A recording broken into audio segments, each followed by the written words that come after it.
Good morning, everyone. Welcome to DLD College London. My name is Dr. Sarah Watson. I'm the Vice Principal Academic here at DLD.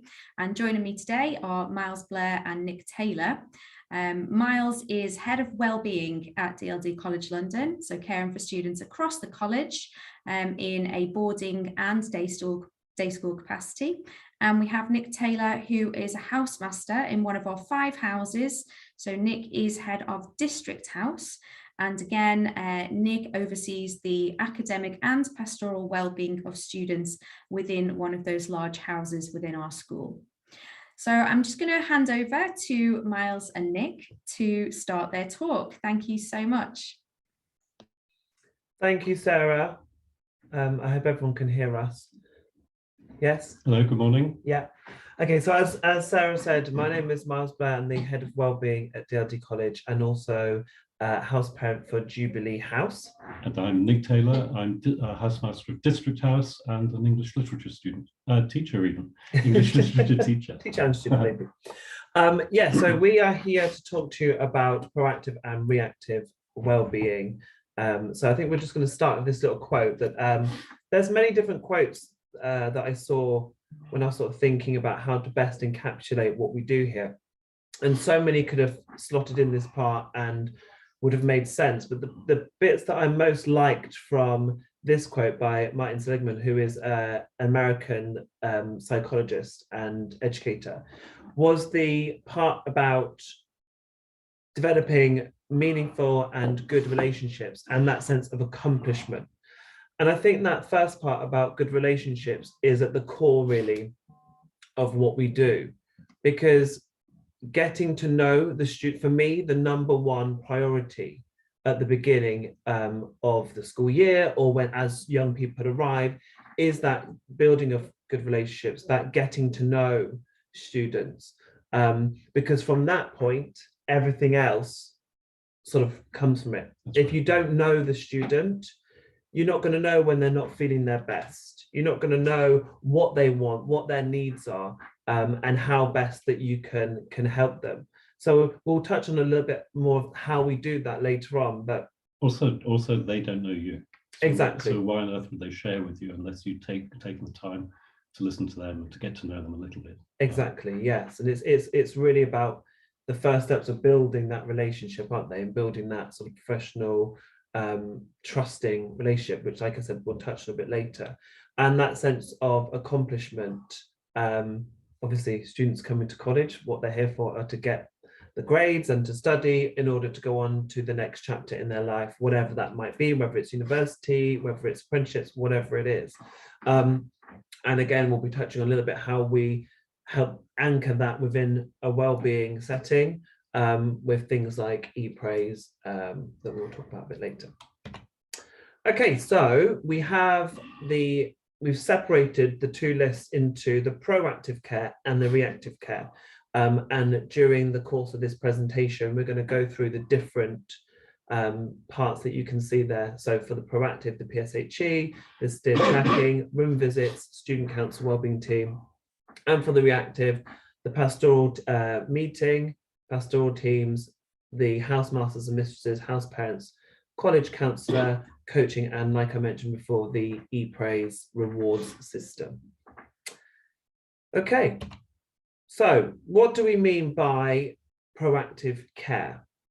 Well, it's a net really of systems, facilities, and programs that are already in place to support students as soon as they come through the door. It's making us as a team, as a college, ready for any potential issues that might have, and how we best deal with some of the things that arise in different situations as the students come through the door. Learning from the past experiences that we have regarding student wellbeing, student pastoral care, and applying that hopefully to what we do and keep continually learning as we're moving forward. It's hopefully being innovative and coming up with, trying to sort of discuss with each other what the best ways to do that are, and making sure that staff, as well as students, feel supported and confident into dealing with whatever issues may arise out of the different situations that go on. So if you think back to that first slide that we had, one of the first parts of the proactive care is the PSHE program, the Personal, Social, Health and Economic Education, which is a really, really important part of the students' week and their study at the college. So each student has a 35-minute PSHE session, which is led by their tutor. This happens on a Tuesday for sixth form and on a Monday for the upper school. And it can go into a range of different topics, from sort of sex education to financing to all kinds of different things, drugs, alcohol, risky behaviours.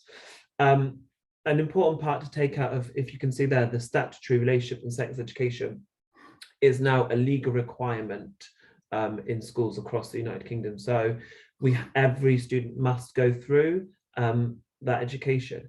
And we appreciate that we're an international school.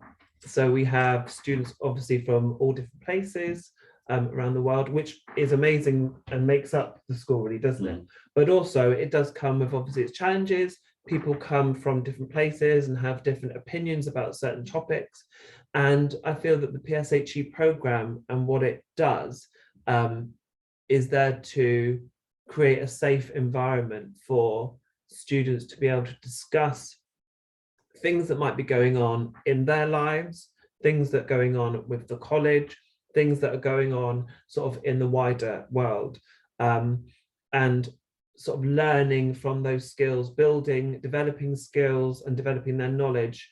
That last point there, working with students to strengthen their knowledge, skills and connections in order to keep themselves safe and healthy. It really, I mean, some of this stuff, it's hard to think when you're an adult and you've been through it and everything, that actually we've all been there and not knowing. And particularly when it comes to things like the sex education. There'll be different experiences and different cultural backgrounds as well. So yeah, very much part of our job to let students express those in an appropriate and tolerant manner. exactly. And also just learn from each other. And that's quite remarkable how that happens sometimes in groups. You can see it happening in front of you. And it's a real privilege actually to be able to see that. And it's great for them to be able to do that in that sort of safe environment. Yeah. And I think that's one of the main sort of takeaways, is that students do feel that they can talk about these things, and students feel like they can discuss any issues that they might be going through or that they're experiencing in their lives and in the wider world. So as a wellbeing team, myself, the college counsellor, and the matron, we look, and the head of Kimberly, who's the head of neurodiversity, we sort of gather the themes that have been going on, like we said, around the UK and overseas, certain themes that might be coming up, that might be current affairs, current issues that students will want to talk about. I mean, last year it was things around sort of Sarah Everard and women's safety and women's rights, and that came to the forefront, and the students were engaged with that and wanting to discuss that, and it was enabling us, they sort of speak about it and enable us to think about what we're doing and our best practice and how we can make them feel even safer and supported. So the use of student voice is really, really important. And I often send out surveys for them to feedback to us what they want to hear and what issues they feel are the most important things to be discussed within these sessions. We also get professional speakers. So last year we had Bob Tate, who heads up the Drug Education UK. He came in and did an assembly about drugs, about the legalities of drugs, the effects they can have. And it's not sort of I mean, when I was at school, certainly when you did PSHE, it was just do not do this, do not do this, do not do this. And that's not really what we want to do. It's not about, as we know, and as some of you people, if any of you are parents out there, what you'll know is the more you tell people not to do something, the more they want to do it. So it's about sort of just having that conversation and giving students the facts and hopefully steering them on the right path. so that they feel more informed to look after themselves and keep themselves sort of safe. Different assemblies. So last week I led the upper school, sorry, not the upper school, the sixth form, on the first of our sort of sex education talks, where we went through a whole load of different topics, and lots of questions came from that. Students are able to then, once we've discussed something, whether it's in an assembly or with one of the professional speakers, like for example, PC Sarah Locke, who works for the Metropolitan Police, she came in and spoke to them about sort of safety, general safety in London, the things that you can't do, things to watch out for, etc. And the questions that arise from that, if they're not comfortable necessarily coming and talking to us about it themselves, there is in the Wellbeing suite just behind me a box that they can anonymously put questions in, and then those questions are then hopefully answered in the next tutor session. So that's PSHE, again in the proactive care, wellbeing care. So that's the first, the proactive. I'm going to hand over to Nick now, who's going to discuss a little bit about steer tracking. Okay, lovely, thank you, Myles. So taking straight on to the first slide. So steer tracking is a tool that we use at DLD twice a year. It's something we ask all our students to participate in. It's an assessment which is used to give further information on things that might be below the radar or that the students aren't revealing to us. This is what steers say about themselves. I'll just leave that on the screen for a moment for you to look at that. It's not easy for us to know which students need our help, as they don't or can't always tell us, even though we ask. Sometimes we only know something is wrong when we see a change in their behavior or a dip in their learning. So I think most teachers, parents, students, friends of students will help each other with that kind of thing and will be alert to those kind of things. But the steer tracking is just an extra device to help us see things that we might not have noticed. And it goes back to almost what we were saying before about that knowing the student, doesn't it? And then this sort of fills in those gaps. It does. It's the bits that the students don't disclose that steer tracking is there to try and help us uncover. Yeah, it's brilliant. So we want to know which students need our help as early as possible, even if their needs are hidden en masse, and what we can do to help. Okay, so all students will complete a short, simple, safe assessment this term and next. So we do it for the first 2 terms. The assessment tracks how each student is steering or making choices in 4 key areas. And these are deemed, and I think they are important for healthy adolescent development. So the first one is self-disclosure, and that's the one that I think we do most work on. It's really the willingness of students to disclose when they're having difficulties. When things are going well, often they're happier to disclose those things, but generally when they're having difficulties, who do they talk to? Will they share with us? Will they share with a friend, etc.? And I think as a college, we're in quite a good position with this one. And I think it's something that we do sort of pride ourselves on, that we do create an environment, hopefully, where students do feel that there's a number of different people that they can talk to about anything that is going on. And that's something that we're really proud of, actually, because it helps us to identify any issues that might be going on and then how we're best placed to support them. Next one is trust of self. You can see I can choose to trust or question what I do or think. Some students land healthily and happily in the middle. Some students trust themselves a little bit too much, and sometimes it's useful to have that alerted. Sometimes they need guidance in making decisions with help from others, maybe their parents, teachers, a tutor, etc. The next one, trust of others. Do they disclose too much sometimes? Are they too trusting of people who they haven't got to know properly? Are they keeping themselves safe in different situations? And then finally, seeking change or openness to change, I think. And that can be really valuable for some students who just like to kind of keep things a little bit safe and are not really making the most of their opportunities. So they're the 4 biases that the assessment measures. Move on. And so this is a description of the assessment itself. It takes about 20 minutes. Students are asked to imagine an ideal space of their own. So they do it with headphones on and with the program on their computer. And they spend a few minutes thinking about what would be their ideal space, and then questions which invite them to consider changing it, sharing it with others, etc. And these you can see, are non-invasive questions, very simple questions that the students can enjoy answering. Nothing especially private or confidential is revealed. And the assessment will produce data, which then the colleagues who are responsible for the pastoral care will look at and work with. So that's our next slide. So for day students, it's the tutors, and for boarders, it's the house parents. And there's a system of green, amber, and red scores. If there's a red, that would be an area of concern. Green is everything is looking really good. Amber, or a cluster of ambers, maybe this kind of moderate concerns around a particular student, or indeed for the cohort. So the tutors and the house parents can look at individual assessment results, but also they look at for their cohort. So it might be that there's a small group in the cohort that could work together on something, but generally it's an individual response, I think. For an area of particular concern, they will draw up a brief action plan. So the tutors for the day students, house parents for the boarders, which may be very similar to what they're already doing. So in other words, they commit to a regular informal check or checking with that student to build trust and rapport. And that's the key thing, really. It's being mindful of something that you may already have considered, but taking this additional information, and just occasionally things pop up that perhaps you hadn't considered or that you thought might have been covered. There was an example from a couple of years ago of a student, and the assessment came up with the information that she had very low scores for self-disclosure. And I thought that was quite surprising, because she'd been in my office for about half an hour the previous week, and she'd been in tears, and she'd been disclosing quite a lot about some challenges and difficulties.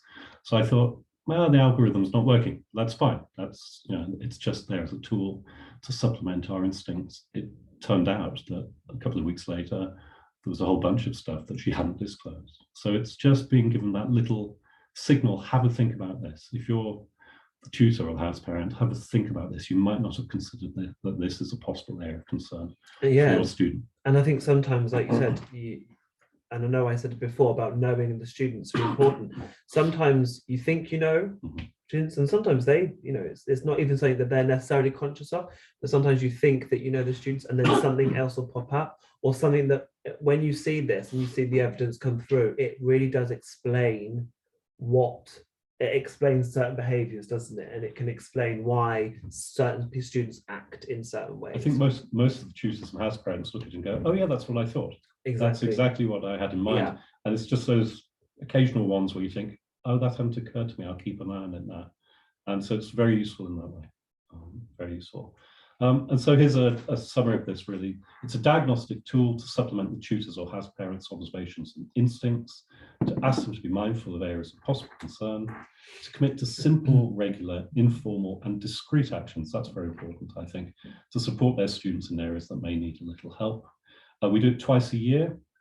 We've done it in the autumn term for all of our students so far, and we'll do it again in February, because things change with young people. We also want to see whether or not they seem to have made progress according to the measurements in the areas that we've targeted to help and support them. So a second assessment in February.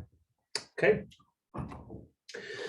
So I'll talk a little bit about room visits and tutor time, again under the umbrella of that proactive care and that proactive wellbeing. It kind of goes back to what we were saying at the very beginning about that sort of getting to know students. As soon as students arrive, particularly in boarding, the house parents conduct weekly room visits, where we sort of go upstairs and we go to each of the students' rooms within our house. And it's basically a check-in to see how they're getting on, to make sure that everything is going okay, and also to build that relationship and get to know the students that are in our house. And it's really an essential part of that relationship building. It's in their space, it's in the space that they feel most comfortable. And sometimes it's just a simple hello, how are you doing? I'm good, and off. And other times you sort of really do discover bits about certain students that really help to paint that picture of them as an individual that you can then go and put in the best places to support them. information sharing is really important at the bottom there, sharing information for parties. Now, you know, we can't ever promise complete confidentiality, because sometimes if something comes up that is a safeguarding issue, that will need to be passed on, and those things are made clear to the students right at the beginning of the discussion. But it's really important to be able to share whatever is going on in that student's life, so the other staff, because it may affect certain people's behavior. You know, if someone has had, I don't know, whether their relationship has broken down or something, and they're feeling a bit down, letting the other members of staff know, just so that they can understand the way someone is behaving. And again, linking back to that, knowing the student, you can tell, you know, once you've got to know the student, and Michael walks past and normally he says morning and greets you in a certain way, if that student perhaps doesn't answer it in a certain way, then knowing that student, you go, hang on, something's not quite right here. And you can kind of gauge what is going on, and then that would be followed up by sort of questions that you'd then ask that student. It doesn't always have to be negative, and I think that's really a really important thing to stress. Sometimes when we talk about this, it's all, oh, it's about help supporting them when they're feeling low and they're feeling bad and everything else. And actually, it doesn't always have to be that. I often say to the students to come and find me when something's going amazing, so that this space isn't seen as somewhere that you go to say how bad everything is and get that support. Obviously that's there, and that's what we do, but also come and tell me when things are great, and when things are going really well, so that the room visits and the space here, it isn't just seen as a place to go and sort of give that negative information. So, I mean, I could go on and on about room visits and tutor time, I suppose, but in a nutshell, that's really what it is. It's sort of building those strong, trusting relationships that lead to a positive community of well-being and mental health, hopefully. Okay, so on to now reactive care. So it's kind of self-explanatory, but it's reacting to the day-to-day issues that arise, the issues that come up throughout the year, working with staff and young people to come up with solutions to the different problems that may come up, and having certain systems in place in order to, when the problems come in, work through them and deal with them. So one of the first things that we do is to have a student council wellbeing team. They form part of the wider student council, and I feel that they're invaluable. I mean, they this group, so at the moment we have Max, Pasha and Maria, and they are really the front line, because they are part of the student body, and they are sort of my eyes and ears within the student body, not like spies, although, and they kind of feedback what is actually going on the ground. You know, what sort of things are cropping up, how is the general feeling in college amongst the students, what is working, what isn't working, what wellbeing initiatives do they have, that and what are those wellbeing initiatives working? Things like access to the gym, swimming pool, things like the mental health first aid, seeing the counsellor, coaching sessions, whatever they are they working with the students? And the student council wellbeing team get that information, then we can react to that and sort of put other things in place. One of the initiatives that they have come up with is the student council wellbeing drop-ins. So essentially, throughout the week, one of them will be in the wellbeing suite just behind, and will be there'll be a drop-in session. So students in the morning, they're feeling any sort of way, can come in and have sort of a one-to-one conversation with one of these guys, who hopefully can then put them in the right direction or give them some advice. All the student council are mental health first aid trained, which is amazing. So that they're given the tools to be able to deal with certain situations. Obviously, we're not expecting them to solve the world's problems. I mean, that's ongoing, something that none of us really can do, but we work our hardest to try and support the students, and they are really a key part of that. Next up, we have the pastoral team meeting. So the pastoral team in the college is a big team of professionals from all different sort of specialisms. So in the Wellbeing team, we have the Senior Vice Principal Pastoral, the Assistant Principal, Head of Wellbeing, myself, the College Counsellor, HouseMasters and HouseMistresses sort of come in and out, the Head of Neurodiversity and the Accommodations Officer. And as a group, we basically discuss any individual students, what issues they may be going through and how best that we can support them with certain action plans, whatever that might be. And we then signpost them to the different areas. So maybe someone is just feeling a bit down because something's happened, and they might need coaching, which we'll talk about a little bit later. Or maybe it's something a little bit more in depth that they might need to see the college counsellor and really sort of unpick what's going on and how best to sort of move forward and support them. The process is monitored throughout the year, and hopefully that, alongside the other things we've discussed, like steer tracking, we're able to get the students on that sort of upward trajectory and to a better place. At the end of it, we also discuss sort of best practices and sort of anecdotal situations that have come up and how we can best learn from them. So the next part of the talk is about the house system. We've had it for this is our second year now, and it's part of our overall care for students. And it's there are a number of colleagues who participate in this and have a really important role. So the first one I wanted to talk about was the tutor, who meets with their tutor group every morning at 8:45. And so it's making that contact. It's seeing how they are, how they look, checking they arrive on time, that their hair's looking okay, and they're dressed like they're looking after themselves properly. But it's also the conversations. It's the conversations, I think, that are most important. Can we go back to the previous one? Yes. The wellbeing check-in. The sessions are for participation and engagement. And so if someone's a little bit quiet and is not joining in the normal way, it's meant to be fun. Ideas and opinions are shared, current affairs, issues of interest or concern. So on a Monday, it will be from the principal, which is addressed from the principal, but with the tutor there. We'll discuss what the principal raises for a couple of minutes afterwards. On Tuesday, that leads into the PSHE. So sometimes tutors will use part of the tutor registration time for that. Wednesday and Thursdays in my house are free for tutors and their tutor groups to do whatever they choose, really. So we do have some guidelines for different activities and things to be mindful of at different parts of the year. But generally, the students themselves will raise with their tutors what they want to do. And so in the past, I don't know, Halloween, discussing Ramadan, the football's very popular at the moment. These are quite informal things that hopefully bring engagement and interest. But sometimes things can arise from that. Sometimes tangentially, you get the insight. And a good tutor, should be fairly obvious, really, is invested, cares, and is curious. And I'm pretty sure that that's true of all of my team.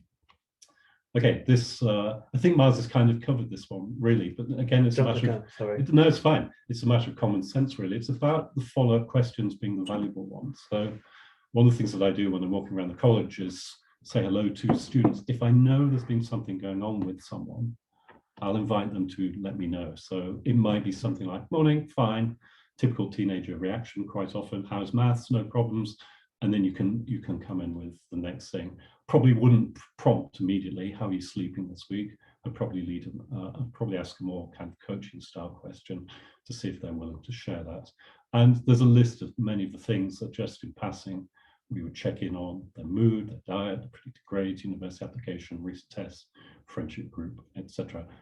It's because you're interested and because you care, you're just alert to these different things with the different individuals in the house. House parent is also a very valuable part of this. So we have Emma as our main house parent and Michael as the assistant. In loco parentis, as much as is possible. And Myles is one of the house parents and has much more experience than I do. But really, they do provide a very caring environment and people to go to if there are difficulties. And the difficulties may come from the outside world, or they may be from within the college environment, maybe the academics or whatever it is. And the house parents are absolutely invaluable because they have the time to have those deeper conversations. So that, I think, is really important. There's a list of stuff that's been going on here and the kind of things that house parents help with or find out about. They're role models first and foremost. They establish boundaries and boarding rules, rapport and trust, very important. They check on these things that I mentioned in the previous question: mood, diet, sleep. What are you doing over the holidays? Are you looking forward to it? Will you be with your family? How do you feel about that, etc.? Health, well-being, encouraging participation. So Emma runs a book club in the house. I'll be the house dog. We've got a number of dogs that the boarding and day students can interact with, which is very sweet. Getting house hoodies, etc. Getting to know each boarding student, who they are, what makes them tick. And they check on the academic as well, how their subjects and how they're getting on with their teachers. How's that chemistry teacher at the moment? It really is sort of being that parent. Yeah. It's being that sort of parent that sometimes it's the parent, sometimes it's the older brother or older sister. It's kind of encapsulating everything. And honestly, the relationships that I've built over the years of different students here and in my previous schools have been amazing. And that's why we do it, really, to build those relationships and to help young people to get from where they are to where they need to be in whatever way they can. And yes, it's very challenging. As I'm sure people know, teenagers are challenging, and they have their own stuff going on, and they're going through a really important transitional time in their lives. And it's about sort of just being there to listen and to help guide them to where they need to be, essentially. But what I've learned, I'd say, from house parenting is actually what people want from you the most is time. Yeah. And they just want your time. And if you can just give them that time to listen, to be that person that gives advice, or to, you're halfway there already. That's how I'll be the house dog, and we can move on. He's so photogenic. He loves this sort of stuff. But just seeing the students interact, students who know are having a difficult time just playing and interacting with the various DLD dogs is great.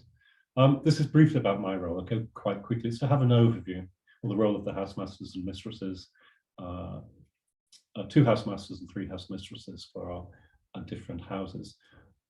We have an overview. We work with colleagues, teachers, heads of department, tutors and house parents, wellbeing, admissions and the visa team, and senior management in the best interest of each student. It's our role also to liaise with parents and agents, working together to support young people that are in our care. A pastoral and academic overview, often interlinked, but sometimes if students having difficulties, it may be nothing to do with the academic.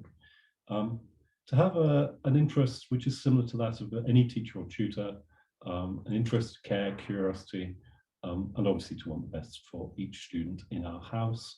My house has got 77 students at the moment, 15 upper school students, so they're the youngest students, most of whom are under 16 or have just turned 16, and they need a little bit of extra care during the day, just keeping an eye on them, although they are absolutely great this year. To be available to students if others can't help, and then just finally, like anyone else, to watch, listen, learn, and advise. HMs have fortnightly meetings with tutors, house parents, and the senior vice principal. More often than not, we're doing daily catch-up. We're going and finding the tutors and seeing what's happening at the moment with these ad hoc conversations.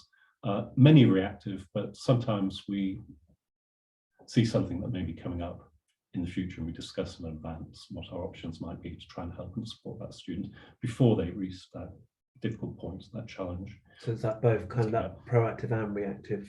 It has to be. It has to be. If you're really trying to look after the student, that has to be. More discussions with students than with colleagues. Yeah, that's how I spend a lot of my time, just talking to the students and listening to the students.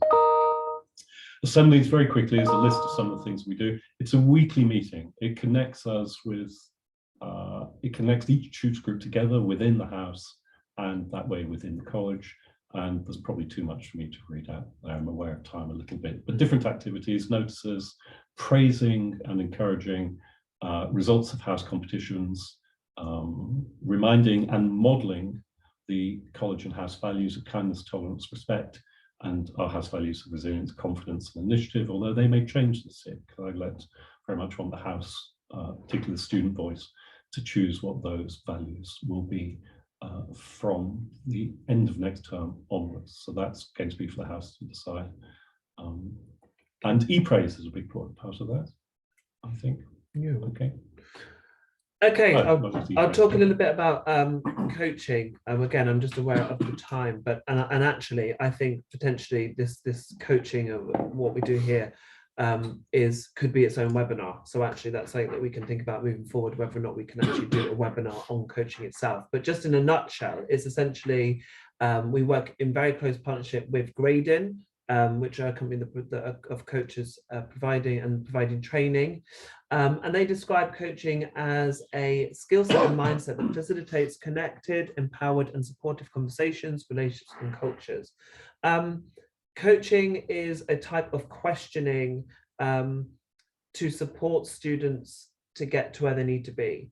It's often, I think, with teaching, as a parent or guardian, often it's directive, and we like to give the answers and tell people what the next step is. And actually coaching is completely different to that. It's non-directive, and it's having those conversations with students and using questioning in a certain way to allow the student to come up with the answer themselves, and to find the path for themselves without telling them. It's very difficult at first. I mean, it's amazing. I mean, I was skeptical at the beginning, not going to lie, but now it is just embedded in how I have conversations with a lot of students, because often they have the answers. They know why they're feeling a certain way. They know where they need to get to. They know what they want. A lot of them just come to you because they want you to tell them. And actually using coaching in a way, just to have that question to help them find where they need to be is really, really important. It's fantastic for getting them to buy in. It is, yeah. And it builds resilience, because they don't, you don't want to give the answers all the time to young people. They need to sort of find the answers themselves, the answers, like I said, that they have. So I think that's really important. Like I said, that was a very brief sort of overview of coaching, but we can definitely go into that at some point at another time. And as Nick was just saying, ePraise is a new reward system that we've introduced this year. And it's sort of really, I was aware that we needed to have something that was really visible to staff and students, that was easy to use, user-friendly, and really sort of celebrated as student achievement and what they have accomplished. So what you can see here is the different school houses, and a bit like if you imagine any of you are Harry Potter fans, there's the different houses and teachers say things like 5 points to Gryffindor and Gryffindor's points go up. It's kind of similar to that when students get awarded an ePraise, it adds to their own personal achievement, but also it adds to their house. So it's really buying into that sense of house and community in healthy competition. I mean, I know that the HouseMasters and mistresses are certainly competitive with each other, and the students are competitive as well. And it celebrates their achievement, and it promotes those sort of healthy, positive conversations. All members of staff can have access to the praise as do students. So when your students are getting these points and the points are ratcheting up, it's really nice to be able to have those conversations and say, you did amazing here, and look, I can see that you've now got this many ePraise, whether it's for this piece of work or for whatever it might be. So it's been a real sort of positive, I think, in the school, and it's ongoing. It's a new system, but it's something that we're working on. I think that it's working really well. It's transparent and it's immediate, and the students do buy into it. They're really keen to see who they've got the ePraise point from and why they've got it, and how they're competing with their friends. And often badgering you to give them an ePraise point as well for doing something as well. Do you want me to take that rubbish and put it in the bin? Oh yes, thank you. Can I have an ePraise? It's that kind of stuff, which is fun, and it's all part of it, Okay. I wrote the summary. So yes. Here's just some thoughts about this. We can't predict everything. But when something pops up, we aim to be ready or to react quickly and with care, and to think with the student and colleagues about next steps or future options.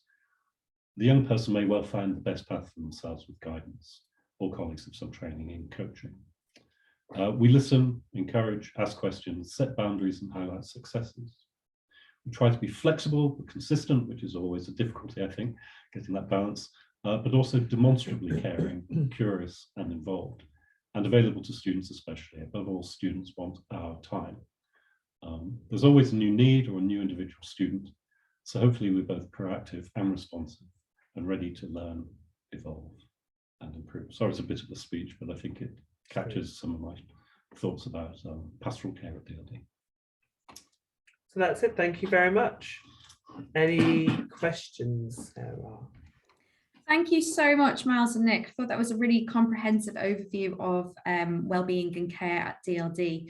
If you do have any questions, please feel free to pop them in the Q&A section or the chat section, whichever one is easiest for you, and we will endeavour to answer them within the end of this session. So just in summary, thank you so much to Myles and Nick, who gave a really deep overview there of the proactive and reactive care and solutions and preparation, so that students feel supported, but also that they know wellbeing is really important and that we value wellbeing. So there are many layers to wellbeing care at DLD College London, and that is throughout the community. So we're looking at wellbeing within your boarding team, your house parent team, within your day school team, within your house team within the school as well. But also on a more personal level with coaching conversations for all members of staff, and also your particular tutor who should know you really well as an individual. So if there are any questions, as I say, please feel free to put them in the chat. We have none at the moment, so that's great. One has just come in. This is a good question, maybe one for Myles. PSHE can often be thought to be quite dry. What are your tips for avoiding this? I think delivery is really important, and I think enabling staff to feel confident and supported in what they're delivering is really, really important,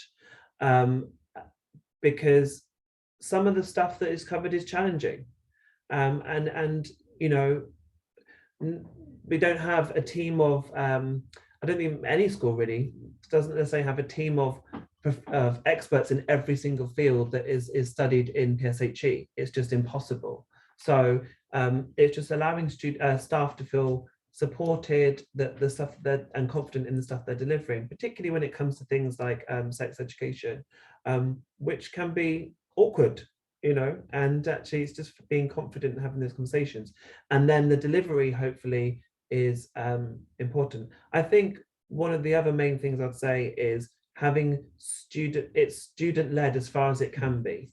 Obviously, there are statutory requirements that we have to go through, but if it can be student-led, if the students can say what's important to them and what they want to discuss, hopefully that fosters conversation and deep conversation. PSHE shouldn't be sort of a sat-down writing thing. It should be about engaging in discussion and things like that. Hopefully that answers your question, whoever. It's all about the conversation with the tutor, who they see every day. So they're already having those conversations, and they're used to expressing their ideas and opinions and choosing the topics or choosing how something. So it's not just a PowerPoint. Is the point? It is led by the voices of the students, I think, with the tutor there to facilitate and deliver any essential information. Thank you. I don't know if anyone has any other questions. No? Okay, well, thank you so much for joining us today for this webinar. This video is being recorded, so it will be available on our webinar page and our YouTube channel very shortly, within the next couple of days. So I'd like to thank you all, and I'd like to thank Myles and Nick especially for their time and input today. And if you do have any questions, please feel free to get in touch with us via our webpage. Thank you so much, and I wish you a good day.